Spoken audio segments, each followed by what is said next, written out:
आते हैं। कुछ लोग इस बात को उनकी कमी बताते हैं।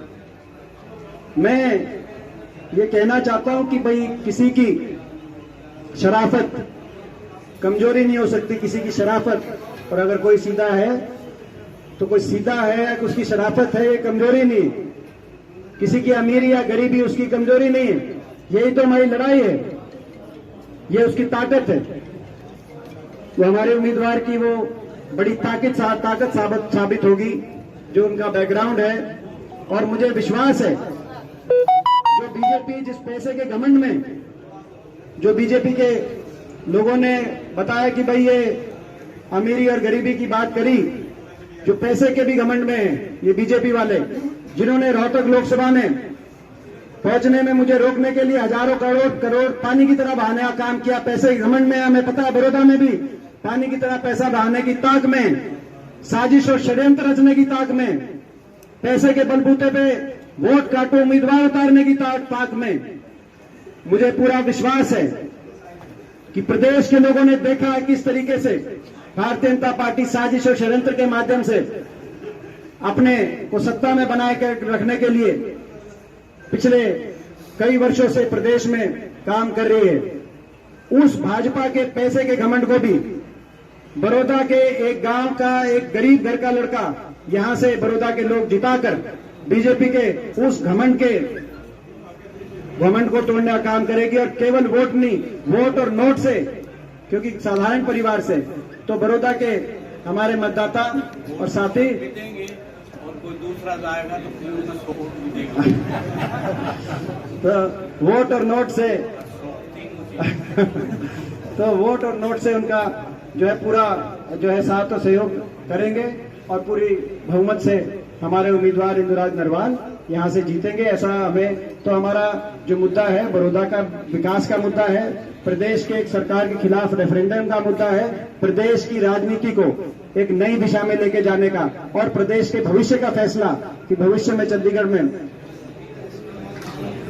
और हमारा मुद्दा किसान और किसान विरोधी सरकार, जो मैंने हर वर्ग की बात करी, खास तौर पे किसान का आंदोलन चल रहा है, मजदूर का आंदोलन चल रहा है, कर्मचारियों का आंदोलन चल रहा है, तो किसान और किसान विरोधी सरकार का भी हिसाब किताब हम तय करेंगे। बाकी कोई आपके प्रश्न है? दोनों बात एक ही है। आज आप वहां होते तो उनकी सारी बात आप सुनते। जिस पार्टी में अहंकार और घमंड इतना हो कि वो आम व्यक्तियों की, किसान गरीब मजदूर की बात तो छोड़ की बात दूर की बात है, अपने वरिष्ठतम पदाधिकारियों की से इस प्रकार से बात करें, तो मैं समझता हूं उस पार्टी का की नीति ही घमंड है। और दूसरा, प्रदेश में परिवर्तन को लेकर वो शामिल हुए हैं। उन्होंने जो आज घोषणा करी है, उन्होंने कहा कि उनको ये विश्वास हो गया है कि प्रदेश में परिवर्तन हुड्डा साहब के नेतृत्व में हम लोग ला सकते हैं, तो इसीलिए उन्होंने मुझे आज बुलाया और उन्होंने कहा कि उस परिवर्तन में दीपेंद्र आपके साथ कंधे से कंधा मिला के मैं चलूंगा, प्रदेश में आप परिवर्तन ला सकते हैं आप लोग, और इसीलिए पूरी भारतीय जनता पार्टी की पूरी यूनिट हिसार की आज वहां पे शामिल हुई। देखो जब वो उन्होंने ये तो बड़ी देखो जो उन्होंने बोली है किसान की, जहां तक हमारे टाइम की और अब की बात है किसानों के लिए, जब हमारी सरकार थी प्रदेश में तो किसान खुशहाल था। बिजली के 1600 करोड़ के बिलों की माफी हुई, इन्होंने 1 रुपया भी माफ किया, बताओ। कोऑपरेटिव का कर्जा माफ हुआ 72,000 करोड़ का, पूरे देश का 2200 करोड़ का हरियाणा का, इनका 1 रुपया माफ हुआ, बताओ। ब्याज माफ हुआ हमारे समय 853 करोड़ का, इनने कुछ किया हो, बताओ।